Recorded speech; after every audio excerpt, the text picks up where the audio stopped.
la pression des pneus. Allez, je vous donne tout de suite les bases pour bien s'occuper de sa voiture.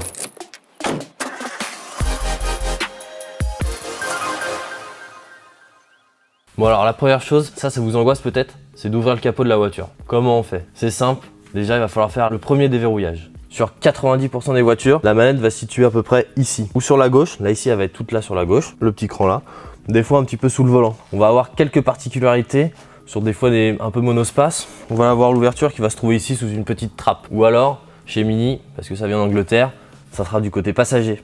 Il faudra aller chercher la petite manette. Bon, maintenant vous allez localiser à peu près la manette de la haute voiture. Surtout n'hésitez pas, si vous ne la trouvez pas, à prendre une lampe pour chercher un petit peu en dessous. Des fois elles sont cachées, elles sont couleur noire, couleur des tapis, on les voit pas forcément. Tout simplement après, une fois que vous l'avez trouvée, voilà, là on a la première partie du déverrouillage. Maintenant on va attaquer la deuxième partie. Donc la première partie du déverrouillage c'est fait. Maintenant il faut attaquer la deuxième partie. Bon, alors, vous verrez sur tous les capots, il y a un tout petit peu de jeu comme ça avant que ça bloque. Ça vous permettra de passer un peu les mains plus facilement. Alors vous allez me dire, là je sais où c'est parce que je suis en plein milieu. Il y a certaines voitures, ça peut se trouver un petit peu sur la droite ou un petit peu sur la gauche. Ça change beaucoup. Il y a même certaines voitures où vous aurez une petite languette qui sortira quelque part dans la calandre. Ça, c'est vraiment vous qui devrez regarder en fonction de votre voiture. Prenez le temps et prenez peut-être une lampe même si vous ne voyez pas très bien. N'hésitez pas à regarder en dessous, à ce niveau-là. Une fois que vous avez localisé la petite manette, il va falloir essayer de la faire bouger. Ou de droite à gauche, ou de haut en bas, ou en poussant. Ça va dépendre aussi. N'essayez pas de forcer. Normalement, ça se défait très bien. Là, j'ai vu que c'était une petite languette qui partait sur la gauche. Je la pousse et je déverrouille mon capot. Ça, c'est vraiment la base, hein. Le déverrouillage du capot. Vraiment, sur votre voiture, apprenez à ouvrir le capot. C'est très important pour pouvoir contrôler un petit peu l'état du moteur et de voir un petit peu comment c'est fait en dessous. Alors là, on arrive au cœur du problème. Là où il faut faire les niveaux, il faut mettre des liquides, les fluides. Vous savez pas trop comment faire. Bon, c'est pas très grave, on va voir ça tout de suite.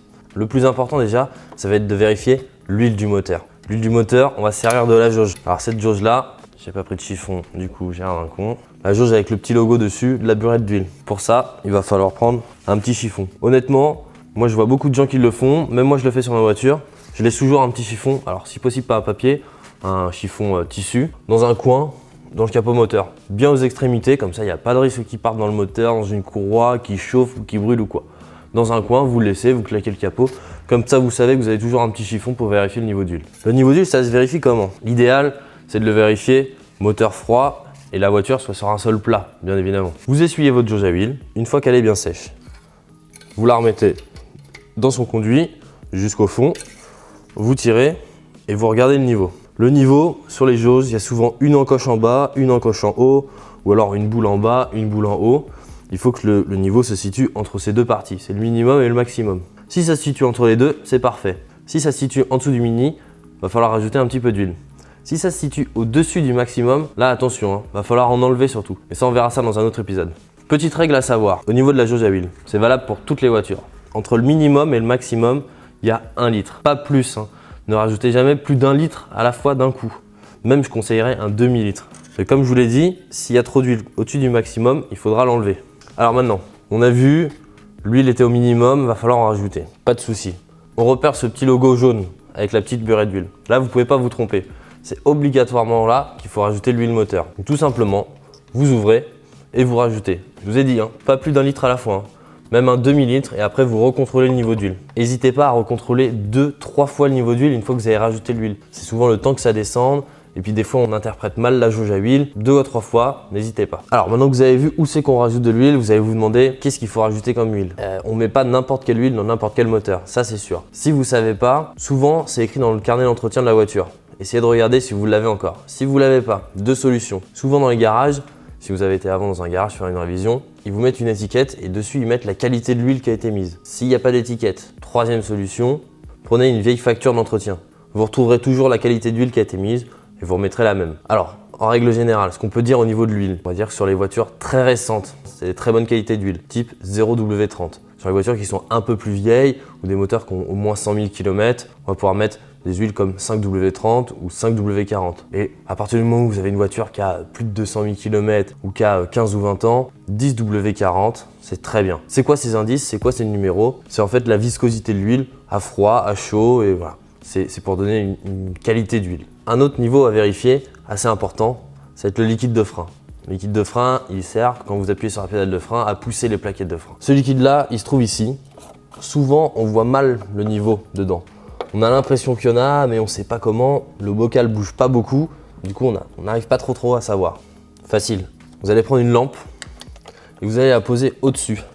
Et là, en bougeant un peu le bocal, on verra apparaître un peu plus le mouvement du liquide. Ça, c'est la petite technique pour pouvoir voir comment le niveau est. En fonction du niveau, mini ou maximum. Normalement, il y a une règle comme quoi il ne faut jamais rajouter de liquide de frein, même si vous êtes au minimum. Pourquoi? Parce qu'en fait, quand les freins s'usent, le niveau descend. Et donc, si vous allez en rajouter, quand vous allez changer les freins, eh ben, ça va déborder et ça, vous allez en avoir partout. Donc, si c'est au minimum, vérifiez, vous faites vérifier l'état des freins, mais n'en rajoutez pas systématiquement. Si c'est au maximum, il n'y a pas de problème. Et même si c'est au-dessus du maximum que vous voyez que c'est à ras, c'est pas non plus une problématique. Là, il n'y a pas de danger pour le système de freinage. Alors, on va passer maintenant au liquide de refroidissement. C'est celui qui va refroidir le moteur, qui va permettre que ça ne chauffe pas et que le moteur soit dans de bonnes conditions. Ce bocal-là, attention, vous ne l'ouvrez que quand le moteur est froid ou qu'il s'est reposé au moins une bonne demi-heure. Si vous l'ouvrez à chaud, vous allez être très surpris. Il y a énormément de pression. Ça risque de gicler un peu partout et vous risquez de vous brûler. Donc vous attendez surtout. À part si c'est cas d'extrême urgence, que le bocal est vide, qu'il faut en rajouter parce que vous êtes en retard. Mais faites très attention, vous l'ouvrez dans ce cas tout doucement en faisant des petites pauses par quart de tour pour que la pression s'évacue tout doucement. Là c'est pareil, vous allez avoir en fonction des bocals. Alors des fois ils sont ronds, des fois ils peuvent être de l'autre côté ou au niveau du radiateur devant. Vous regardez, il y a toujours un petit logo mini et maximum. Alors n'hésitez pas toujours. Moi je dis on travaille jamais sans lumière pour bien voir qu'est-ce qui se passe. Même souvent le mettre au niveau du bocal, ça éclaire le liquide et vous verrez mieux le niveau. N'hésitez pas même peut-être à faire bouger un peu la voiture, histoire que le liquide bouge et que vous soyez sûr de voir à quel niveau c'est. Là pareil, en dessous du minimum, n'hésitez pas, vous en rajoutez jusqu'au maximum. Si le bocal est vide, quand même, posez-vous des questions. S'il est vide, c'est qu'il y a peut-être une fuite sur la voiture. Il faudra essayer de regarder plus précisément sous la voiture si vous ne voyez pas des traces, ou alors même des japards au-dessus, ou s'il n'y a pas des odeurs bizarres, un peu de chaud, qui peuvent donner l'impression d'une fuite qui coule sur l'échappement ou ainsi de suite. Pour compléter, liquide de refroidissement, si vous êtes au mini, vous en rajoutez. Si c'est au maxi, il n'y a pas de souci, vous pouvez laisser comme ça. Si ça dépasse un peu le maximum, pas d'inquiétude non plus, c'est pas très grave. Là, on peut dire un peu plus, ça fait pas de mal. Et le dernier, le lave-glace, celui-là, on s'en sert très souvent. Souvent, il est vide, souvent on râle parce que justement, on a plein de pare-brise donc on peut plus rien laver. Le petit bocal bleu, vous verrez dessus, il y a un petit logo en forme en fait de pare-brise avec des petits jets en fait qui sont pour le nettoyage, assez explicite. Là, celui-là, vous remplissez à ras-bord. L'été, vous pouvez mettre de l'eau si vous n'avez pas de lave-glace, ça marche très bien. Surtout l'hiver par contre, que du produit anti-gel. Surtout pas d'eau, même pensez peut-être même à faire marcher le lave-glace à fond pour vider si vous avez mis de l'eau et mettre du lave-glace spécial anti-gel. Parce que si ça gèle, vous risquez de griller la pompe, éclater le réservoir. Enfin bref, c'est des frais et nous ce qu'on veut, c'est pas faire de frais sur la voiture. Donc voilà, vous avez vu un petit peu ce qui se passe au niveau du moteur. Là où on peut remplir, ce qu'il faut pas dépasser, ce qu'il faut rajouter, ce qu'il faut vérifier. Maintenant, ce qu'il faut voir aussi, c'est un petit peu la pression des pneus et l'état de ces pneus. Bon, avant de se pencher sur la pression du pneu, ce qu'il faut regarder déjà, c'est l'usure de vos pneus. Ça, faites-le assez régulièrement, tous les 5 à 10 000 km. Jetez un petit coup d'œil. Vous pensez à bien braquer la roue. Au moins, vous aurez une belle vision du pneu.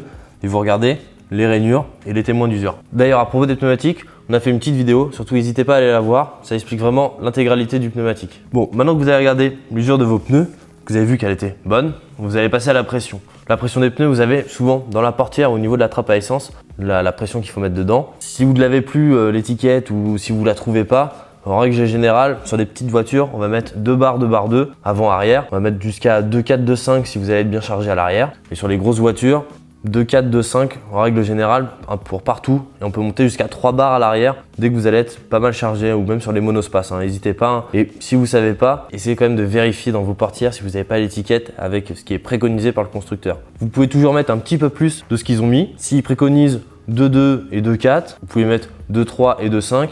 Vous surgonflez un tout petit peu, ça sera bien parce que vous ferez un petit peu d'économie au niveau du carburant et ça usera pas plus le pneu et vous le ressentirez pas sur la conduite. Bon, maintenant que vous avez vu les pneus, vous avez vu un petit peu ce qui se passait au niveau du compartiment moteur. Ce qu'il va falloir vérifier, c'est un petit peu l'éclairage de la voiture. Si tout fonctionne, si le klaxon, voilà. Ça, c'est les bases en fait à avoir sur toutes les fonctionnalités de la voiture.